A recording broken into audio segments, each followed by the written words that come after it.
有声音，距离大约5米开外，又到了我的新玩具大显身手的时候了。抓紧贴上几块 C5，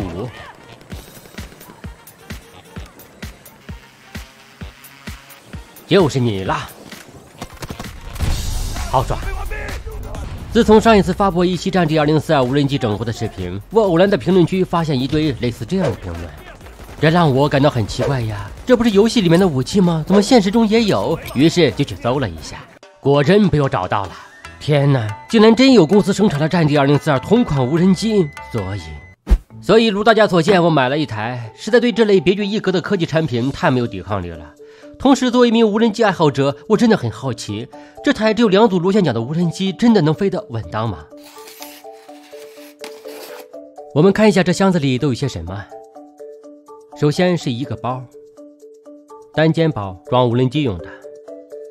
这是它的遥控器，这里面就是无人机了，微型双旋翼结构。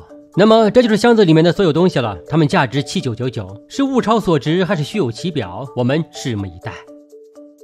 先简单看一眼这个单肩包，送个包确实挺实用，方便携带无人机，但对我个人来说没啥用处。我习惯了双肩包，里面放一套相机，再放一套无人机，天上地下任何美景都尽收眼底。咦，为啥送了2条背带？空间方面还不错，左侧放无人机，右侧是遥控器和电池，用料也挺厚实的。放到一边，我们继续。来，主角上场。Falcon 猎鹰是这台无人机的名字，这边有它的一些基本卖点，如微型双旋翼结构、多面轻转控制、50分钟续航、3轴机械云台、4K 视频、可折叠设计。卖点蛮多的，不过最吸引我的一个是微型双旋翼结构，一个是50分钟续航。对了，很多人私信问我这把美工刀的价格873元，买来就肉疼后悔了，大家莫要学我。打开盒子，里面还有个小包装，里面有一张提示卡。展开双臂时，请务必完全按下机械按键，看起来这一点很重要，一定注意一下。毕竟猎鹰只有2组螺旋桨。这是猎鹰的一个保护套，一上手就知道防震效果不错，所以它应该不只是个包装，后期也是可以长期使用的。下一层还有些东西，主要就是一些线材。充电器不小，毕竟这无人机续航50分钟。这应该是一个无人机的支架，一条 C 口数据线。最后就是这张奖页更换提示卡了，上面写着可以免费更换1次奖页。来吧，终于轮到咱们的战地2042同款无人机正式登场了。好漂亮的工业设计，拿在手中还是颇有些重量的，毕竟续航50分钟，电池容量肯定不小。瞧，这头部设计很有侵略性呀，真就像是一只鹰的眼睛，犀利无比。看一下摄像头，这就是它的3轴机械增稳云台了，搭配的是2.3英寸1200万像素 CMOS 传感器，支持4K 超高清视频拍摄。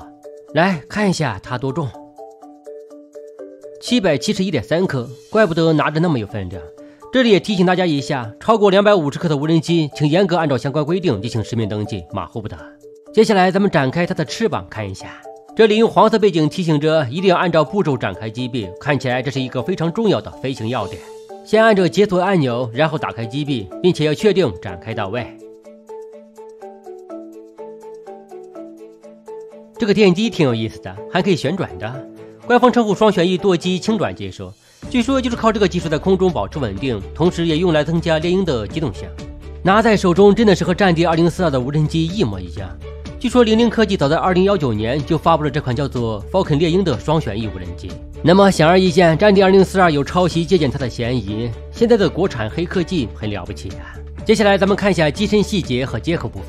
首先头部这里是它的视觉避障系统，左侧这边这里有一个 Type-C 口，应该是作为数据传输或者升级使用的。顶部是开机键，右侧这边有个卡槽，红色的这个是对码按钮，尾部这白色的是啥？刹车灯吗？底部这里应该也是一组传感器。电池上写着首次使用需要充电激活，那就先充一下电，一会儿咱们出去试飞一下。充电的空档咱们简单看一下它的遥控器，这就是猎鹰的遥控器了，当然这还不是它的完全体，需要变形。展开天线，翻开手机支架，然后可以看到这里有2个摇杆需要我们自己安装上去。遥控器整体的持握手感非常不错，符合人体工学，双手可以很舒服且自然地贴合上去。这是支架打开后的样子，有一个不错的高度差，不会妨碍双手操控。按键方面，左侧是一键起降，右侧是急停按键。这个应该是飞行速度调节，这边是开机键，顶部左侧拍照键，下面是云台俯仰控制滚轮，右侧视频键，下面是一个拍摄参数调节滚轮。这背后两侧还各有一个自定义按键，允许我们把一些个人习惯的功能设置在上面。无人机首次连接激活的步骤很简单，装好了 APP， 按照引导步骤一路设置。要激活了，已经激活，除非质量问题是不退货的。激活成功后，上面会提示到某个网址实名登记，并且需要粘贴二维码到机身上。现在无人机连接成功了，咱们户外走起。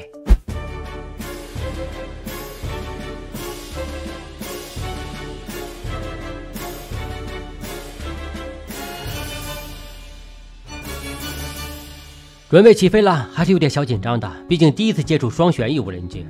我让机器帮我控制无人机，而我负责近距离拍摄它的起飞状态。起来了，很不错，非常平稳。原先我还担心相比四旋翼猎鹰的稳定性会差了一些，但目前这个效果超出了我的意料。而且今天风很大，但它的机身也只是在轻微晃动，悬停姿势保持得很好。来，原地转个圈。伙伴们，是不是和2042中的无人机一模一样呀？就连悬停姿势都一模一样。现在起飞。这个镜头就是无人机拍摄的画面了。可以看到，由于风大，树木在不断晃动，但拍摄的画面却没有丝毫抖动。这个高度大约在15米左右，这种上帝视角确实很让人喜欢。哎呀，意外拍到一对帅哥美女。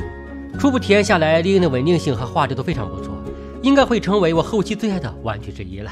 现在我正在尝试只看着屏幕飞行，官方数据是可以支持远距离7公里图传，不过因为这毕竟不是空旷的郊外，所以我不敢进行拉锯测试，毕竟第一次飞双旋翼，一切小心为好。